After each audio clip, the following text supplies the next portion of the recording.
सबसे ज्यादा बधाई और शुक्रिया मैं विसावदर के लोगों को देना चाहता हूं, जिन्होंने हमारी एक नई पार्टी, छोटी सी पार्टी लेकिन ईमानदार पार्टी, देशभक्त पार्टी पे भरोसा किया और ऐतिहासिक जीत देकर विसावदर से उन्होंने गोपाल इटालिया को असेंबली के अंदर भेजा है।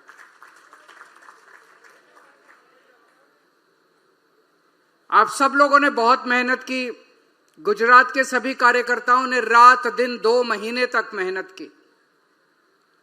कुछ लोग 1 दिन के लिए आए, कुछ लोग 1 हफ्ते के लिए आए, कुछ लोग 15 दिन के लिए आए, कुछ लोग 2 महीने तक विसावदर में बैठ के उन्होंने रात दिन विसावदर के अंदर प्रचार किया।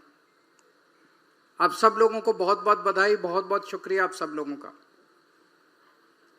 लेकिन ये विसावदर की जीत मामूली जीत नहीं है। विसावदर की जीत के जरिए भगवान एक बहुत बड़ा संदेश देना चाहते हैं। भगवान जनता में बसते हैं। जनता का जो निर्णय होता है वो भगवान का निर्णय होता है। ये कोई छोटी बात नहीं है, ये इत्तेफाक नहीं है, ये कोइंसिडेंस नहीं है कि इसी सीट से 2022 में हम जितने वोट से जीते उससे 3 गुना ज्यादा वोट से हम इस बार जीते हैं। बाई इलेक्शन में, बाई इलेक्शन मामूली नहीं होता। अक्सर देखा जाता है कि बाई इलेक्शन में वही पार्टी जीतती है जिसकी उस राज्य के अंदर सरकार होती है। गुजरात के अंदर बीजेपी की सरकार है। बीजेपी की सरकार 30 साल से सरकार, जिनका प्रशासन के ऊपर इतनी जबरदस्त जकड़ है, साम दाम दंड भेद कुछ भी गलत काम करने से जिस पार्टी को परहेज नहीं है, जिन्होंने गुंडागर्दी करने में कोई कसर नहीं छोड़ी, जिन्होंने आम आदमी पार्टी को और गोपाल इटालिया को हराने में कोई कसर नहीं छोड़ी, वहां आप इतने प्रचंड बहुमत से अगर जीत जाते हैं तो मैं तो इसमें कुदरत का खेल मानता हूं। मैं तो इसे भगवान का संदेश मान। ये कोई मामूली जीत नहीं है, बहुत बड़ा। भगवान जनता के जरिए बोलते हैं। गीता में लिखा है भगवान जनता के जरिए बोलते हैं। भगवान कहने की कोशिश कर रहे हैं 30 साल गुजरात पे कांग्रेस ने राज किया।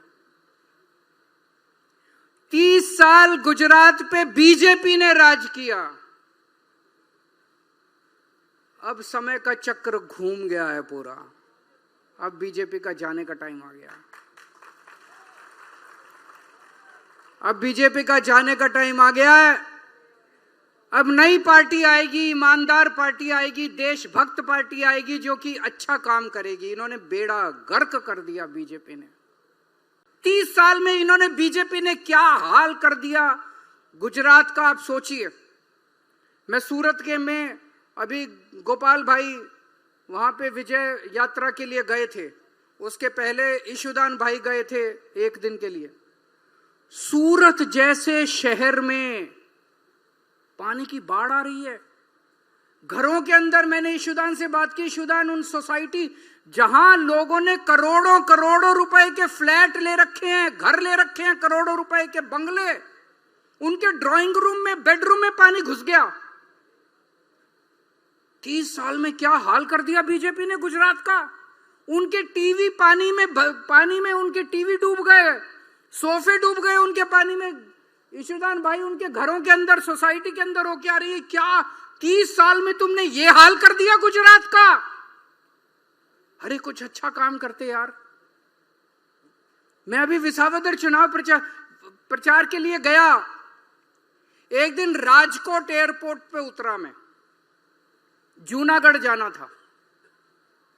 राजकोट से जूनागढ़ 125 किलोमीटर है। आजकल पूरी दुनिया में ऐसी सड़कें बन रही हैं, ऐसी सड़कें बन रही हैं जहां 150-200 किलोमीटर की स्पीड से गाड़ियां चलती हैं। राजकोट से जूनागढ़ जाने में मेरे को 3.5 घंटे लग गए। 3.5 घंटे, यानी कि 35 की स्पीड से गाड़ी चल रही थी। इतना बुरा हाल था सड़कों का। 35 की स्पीड से गाड़ी चल रही थी। 30 साल में तुमने ये हाल कर दिया गुजरात का। सड़कें नहीं बना सकते तुम 30 साल के अंदर, सड़कें नहीं बना सकते तुम 30 साल के अंदर। मेरे को बताते हैं जब बीजेपी की सरकार आई थी, 95 में आई थी, 98 में आई थी, 95 में आई थी, 95 में जब सरकार आई थी बीजेपी की, उसके पहले गुजरात की सड़कें इतनी अच्छी होती थी कि 100 की स्पीड से गाड़ी चलती थी। 100 की स्पीड से दौड़ने वाले गुजरात को तुमने 35 की स्पीड पे लाके छोड़ दिया। ये हाल कर दिया तुमने गुजरात का। फिर मैं जिस होटल में रुका जूनागढ़ में, रोज 5 बार कम से कम बिजली जाती थी वहां पे, 5 बार। तुम बिजली नहीं दे सकते? जिस गांव में मैं गया, 4 गांव में मैंने सभाएं की, चारों गांव में जब मैं गया बिजली नहीं थी, गांव में बिजली नहीं थी। अरे 30 साल में तुमसे बिजली नहीं दी गई, सड़कें नहीं बनाई गई। सूरत के अंदर जो मैंने कहा बाढ़ आई, बताते हैं आज से 10 साल पहले बाढ़ नहीं आती थी सूरत में। पिछले साल वडोदरा में आई, उसके पहले जूनागढ़ में आई। क्यों? भ्रष्टाचार की वजह से। उन्होंने बिल्डरों को ऐसे प्लॉट काट काट के दिए, जो पानी की निकासी थी वो सारी बंद हो गई और लोगों के घरों में पानी घुसने लग गया। तुमसे तो उम्मीद थी कि तुम अच्छा काम करोगे, तुमने तो बेड़ा गर्क कर दिया, लोगों का जीना आराम कर दिया। और सूरत में ही सीआर पाटिल रहते हैं, सूरत में ही हर्ष सांघवी रहते हैं, उनके बंगले हैं, उनके घर में बाढ़ नहीं आती, उनके घर में बाढ़ नहीं आती। आपके घर में बाढ़ आती है, आम आदमी के घर में बाढ़, उनके घर में बाढ़ नहीं। अपने लिए सब ठीक करके रखा हुआ है, बस अपने लिए काम करते हैं, वो जनता के लिए काम नहीं करते।